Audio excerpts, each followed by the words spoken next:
Today we are back with another community member gameplay review where we break down gameplay that probably looks a little bit more like yours. Now we've got a game here that was submitted by Newbie, and there's two main things that we're going to be focusing on today. Two main things that I think are holding him back from dropping higher kills, but I think a lot of you struggle with as well. Before we jump in, if you want the opportunity to have your gameplay reviewed, make sure you check the pinned comment down below. I have a link to join my Discord as well as instructions on how to submit your gameplay. Now, the first thing that we're going to see right here is pushing versus getting pushed, right? So he's got the F-Tac Recon, guys. I'm okay with him not pushing over right here. Don't really feel comfortable with the floor loot. It's not a great option for early game. Of course, you can get a kill with it. But look, if there's another enemy there, we kind of put ourselves in a bad spot. But right as he gets this thirst, we see this guy over here. Now, what do you do in this moment? We have this information, but again, I'm okay with him not pushing. Let's loot up for a second. Let's see if we can get a better floor loot gun, but always remember that piece of information, right? We know that there's another guy across that we have to keep in mind. Now, as he's pushing down right here, he's going to go ahead and open up this crate. He's got an HCR. That's an okay option. Not totally feeling comfortable to challenge just yet. He's got an STB. Okay, you know, we might be able to use that. Wait, now we got a Lockman sub. Okay, now we start to have a little bit more confidence that we can really win this gunfight. But now we don't have any information. Right here, we got the Cast-Off 545. Great option for early game. It's not really great in that long range, which I want you to remember, but in that mid-range area, it is a pretty good option. It's a viable option to be able to get kills early game. And that's where we start talking about that floor loot checklist. You know, what guns do you feel most comfortable with early? Now he's going to go ahead. Good job playing positioning right here. He's back on this top level, trying to see what he can find. He's got one down below here pushing in, and then he's got this one up top. One up top is basically a bullet, so he's able to get that kill, and this is where I think a lot of you do struggle. In this moment, you get the kill, you saw one enemy right in this third floor, right? You saw the one enemy right in here. Now, we don't know if those guys are on the same team or not. We're not 100% sure. But look at what he's got in this moment. He gets the knock. He's got full plates. He's got the Cast-Off. He's got the Lockman. We know one's in here. As soon as he gets that information, I would go ahead and act on it. This is where we talk about challenging with momentum. And that's not what I'm talking about with momentum. I want to talk about broader gameplay momentum today. But that's pushing versus getting pushed, right? We give up that advantage of being able to push that to do what? To go loot, right?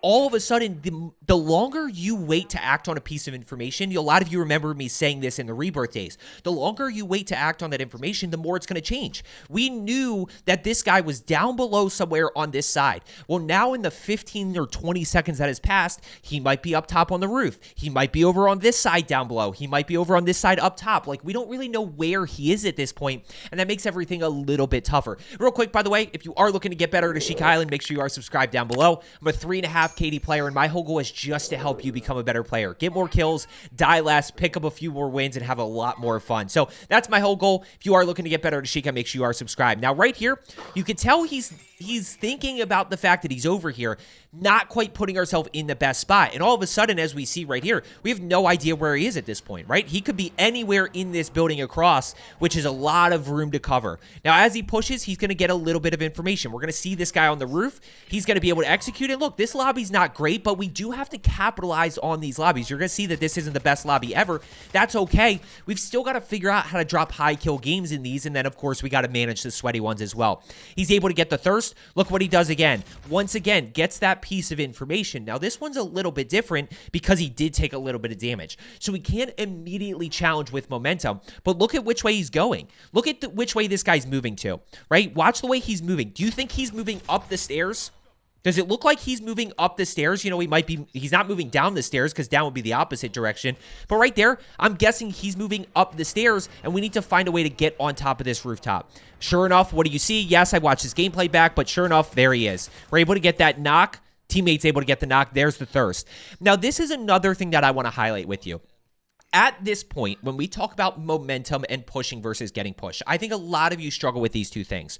First thing, when we talk about momentum, what do you notice here? Can't quite see cash flow. Look at the cash flow right here. So we have over $10,000 in cash. Over $10,000 in cash means we can buy all four of our guns. Primary, secondary, and our teammate can buy both. But there's no buy station right here. Furthermore, as you continue to get better at map knowledge, you'll know that this buy station is all the way down below in the waterway. So not really a great spot to get that momentum momentum going. The other thing is pushing versus getting pushed. You know, nobody else is really here at this point that we're aware of, and watch how long they sit here, right? So I want you to remember the 1 minute mark. Right there, not able to do a whole lot with that just yet. They're still trying to figure out if anybody's here, you know, not hearing footsteps, we're not hearing shots. Okay, so in this moment, I personally go ahead and leave here. Now, again, where am I going to? Not 100% sure yet because I've got to find a buy station in my loadout, but I would go ahead and start to leave. Watch how long it takes for them to leave here. You're able to get that knock right there. That guy's floating out of the sky. We're going to go ahead and get this thirst here in a second. Yep, there's the thirst. We've got people all the way far away, and when we talk about floor loot versus our loadout guns, this right here is the biggest difference maker. Your SMG you can get away with, right? We can win gunfights with a floor loot Lockman sub, but when we talk about the range difference of a Socken versus a Cast-Off 545, a loadout M4 versus a floor loot M4, you know, the RAL, things like that, it's this distance right here. This distance where we need to be able to pick up kills at range because positioning matters on Ashika, but furthermore, even to be able to get a knock and then push in. The Cast-Off 545 is not a good option right here. This is why loadout guns are so important. This is why landing on a buy station is so important. You see it right there. He's not able to execute. His execution is not bad at all. The Cast-Off 545, just you can't get a kill at that range. That's where I really try to tell you guys about that momentum. Having to buy our guns early so that we can put ourselves in the best position. By the way, what did I tell you? 50 seconds or so? He still hasn't left, right? He still hasn't pushed over just yet. And they are kind of looking for a buy station. This buy station is ground level, right? So this is right in the building, and you've got loadout over this way. I would really prioritize this over here just because of the value of those two things, right? In this moment, you could get loadout, which means you go overkill, you've got high alert, you've got potentially double timer tracker, and you have fast hands, plus you can buy a UAV. That's really what we're looking for when it comes to momentum. 4 kills, lobby's still very healthy. I mean, we still have, what, 19 teams left? It's a little, yeah, 19 teams. Now, really good job here execution-wise, guys. When we talk about high ground, right? So right here, he gets sniped. He's down to basically a bullet. But he does have 2 plates, so he's going to not re-challenge the same angle. But, guys, this person up here is high ground. So he's going to re-challenge this. Think about if you were that person. Are you going to stand back up on that rooftop and challenge again? Absolutely you are. You didn't take any damage. Newbie does a great job here of pushing around, finding a different angle. Sure enough, there's that guy, but he's got the Cast-Off 545. Not great in that range. Cast-Off 74U, good for up close. Cast-Off 762, good for long range. Cast-Off 545, kind of a hybrid. Now, right here, I want you to think about one thing. That should immediately dawn on you that this is not the same player that was up top. Whether it's because of a skin or whether it's just because common sense says there's no way this guy from the rooftop could get in this building that quickly. There's no direct access there that's easy enough, especially with this door being closed. So what does that tell you? You need to have the awareness that they're not on the same team. I mean, technically, no, because that's just a random ping. You got a team wipe right there. That's a whole nother team that I don't know why that's pinging. It's a bug right now in Resurgence, but you know that it's not the same team. So you need to be aware of that. Cast-Off 545, like I said, that's where we start to miss out on that range of having the long-range gun. 5 kills thus far, not off to a bad game, right? So overall, we're not off to a terrible start. Just misses a few shots right there. That guy's able to get away, and he gets put in a really bad position. Teammate goes down. There's no way that he can get away from that, but we still have the self-revive. Teammate's going to get up. I'm going to push forward. Newbie's going to be able to self-revive right here and immediately is able to get away. Now, in this moment, you kind of see this lack of momentum. And I think, again, this is where a lot of you get caught here, whether it's coming out of the blender or maybe you just never get the momentum to begin with. But he's got no loadout guns, he's got no plates, and he's got no buy stations. So, like, what can we even do here? I'd be really tempted to go just kind of disengage. Maybe that's one big thing that I talk about today is just disengaging to regain momentum. You know, if you're able to get away, go leave. Go to the buy station down here potentially, which who knows if there's a team there. That's, again, where I talk about landing on a buy station. Who knows if there's a team here, but go over here, grab what you need, and then push right back up. Nobody said that you can't push right back up if you disengage. So leave this, go find everything you need to get momentum, and then push right back over this direction where you know there are people are. That really goes into acting on concrete information. Like I said, guys, if you are looking to get better at Ashika Island, make sure you are subscribed down below. I do multiple videos a week for you guys. Now, we don't have plates just yet. Do have a little bit of cash flow at this point. You know, still got $9,200, and the cash flow is definitely not an issue on this map anymore. You can roll around with a ton of money. 5 kills, the lobby's dying out a little bit. That's the downside of duos. Duos is the worst game mode to drop consistent high kill games because the lobby just dies so quick. Here's some down below. Not totally sure, but not only that, he doesn't have a ton of confidence to be able to challenge. Good shots there with the cast off, and I know what you watch this, guys. In this situation, we get one down below. Still doesn't have enough plays to challenge this with momentum. You know, that kind of depends on your execution level and how confident you are. You could, I mean, I'd be tempted to challenge this, but that's just because my execution level is much higher, and I have confidence in the ability to anticipate, center my crosshairs, get kills without taking damage. That really goes into your confidence level as well. Right here, 6 kills, 13 other teams. He's got his teammate, so they can kind of stack this together. They can push this as a squad and see if they're able to get that kill. You know, even if one player goes down, they can at least get that team out and pick up plates and stuff. Not 100% sure where he is. He's doing a good job of clearing. He's doing a good job of kind of clearing different levels. Sure enough, that guy peeks at the wrong time. One backside this way. So now you can start to see everybody flying in again. And we're in a really tough spot. Good shots again with the cast off 545. But I would much rather have my loadout guns here if possible. Go ahead and get the Thirst. Thirst gives us information. 18 bullets left. So you got to be careful. The Thirst is going to... Oh, one thing here, guys. When we go to get this kill... Do not put, especially being low plates, do not put yourself out in the open. Always think about cover and the safe option.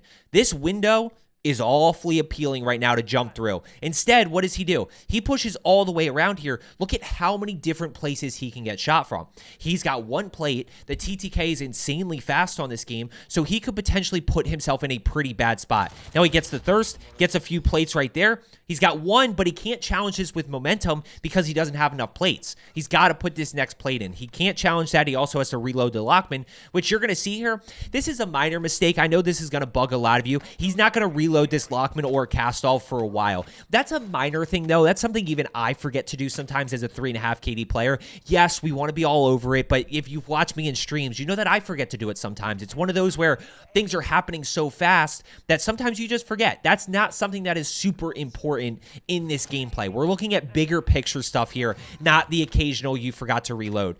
So he's got plates again, right? But notice once again, we just have no buy station to go to be able to get loadout guns and get that momentum back. Trying to figure out where this guy is shooting from. Not 100% sure. Cast off needs to be reloaded as well. This guy's out in the open. Yep, so now he's going to push to cover. Good job of pushing to cover here, though. He's able to get to cover. He's aware of where his cover is this time. Now he does need to reload. Good shots right there with the cast off. And that's where I tell you guys, his execution isn't bad. But he just, the gameplay strategy and the momentum is what he really needs to focus on. He actually is in my coaching program, and 45 minutes after I met with him, he broke his kill record here. So, you know, that's where we start to focus on this momentum, this gameplay strategy, pushing versus getting pushed. That's the other thing that we haven't talked too much about. You see how throughout this gameplay, he's just always reacting to stuff happening. He never has momentum. He's never in control of fights. He's never pushing based on information. He's never pushing with confidence. It's always him just reacting to something happening around him. If I am playing here, I want to keep control of the game as much as possible, right? Take away the reaction factor. You're going to have to react to certain situations. You're going to have to react to a third party potentially happening. You're going to have to react to being shot from somebody you can't see. But the more we can keep control of fights, the more we can keep control of, I know where somebody is, I can position myself accordingly. Good shots right there. What do you notice? It's just not the cast-off range. You just cannot get a down from that range. I don't care how good of a player you are. You cannot get a down with the cast-off 545 at that range. Could you get it down with the RAL? Absolutely. Could you get it down with the Socken? Absolutely. Could you get a down with the M4? maybe, or the TAC 56, maybe, but those are better options than the Castall 545. And a lot of the loadout builds, the difference is going to be your bullet velocity and your range, right? The recoil on that isn't exactly great, but it's not terrible. It's really that range and that bullet velocity that we're looking at. Right here, he's going to end up going down to this guy. I think there's a guy to his left, but why does he end up going down here? I don't know where this guy, he's going to go down up top this way somewhere. He's going to grab plates. This guy comes, does this guy come out of gas, or does he's going to get challenged from somebody? Good job grabbing the plate right there. He finally reloads that Lockman sub. Yep, there's the guy right there. But why does he go down right there? Right? He goes down right here, and he's not going to full die yet. We still have a little bit longer in this game. Why does he go down right here? Because he's forced to go all the way down because he doesn't have plates, because there was no buy station, because there was no momentum. And that's where we really see this it's not a snowball. I talk about the snowball effect of information, but, you know, this ripple effect of not having momentum early. Teammate can't revive. Why can't the teammate revive? Because he doesn't know where this guy is. So let's go ahead and push forward here. He is going to be able to come back. Yep, he's back right here. 8 kills so far. He's got 6 other teams alive. And how many of you feel like you really do struggle with this momentum component? When we break down this gameplay, do you see how that lack of momentum really causes him to struggle? He's never able to start pushing teams with confidence, with his own guns based on information, and create that snowball effect. Create the effect of, oh, we get 1 kill, we immediately act on another. We get a kill, we act on information. He's going to do a really good job of hip firing right here, by the way. Really good job here in a second. He's going to push right there. He's got the M4. He just makes a move. He's able to get that down in thirst. Now, right here, just be careful lingering too long on loot, right? So he's got to get out of here pretty quick, expecting that next enemy to challenge. He does a good job. The only thing I would say is use the movement speed increase when you're plating. So I would start plating right here. Like, as soon as you think about repositioning, start plating, because that's going to allow you to get around this corner even quicker. So do you really see in this gameplay how when we don't create that momentum, the whole game just becomes it just becomes a lot tougher? You know, unfortunate situation, gets caught in a sprint right there. This guy peeks around the corner. He heard the buyback, so the only thing I would have done is probably tried to, you know, get crosshairs out maybe there, maybe a little bit earlier, maybe play a slightly different angle here to play positioning, but he ends up going down right there. 9 kill game, 7th place, and the biggest things I want you to take away from this, get your momentum and then start pushing, as opposed to like getting pushed and just reacting to what is happening. I hope you found today's video helpful. As I always say, let's get better today, and I will see you tomorrow.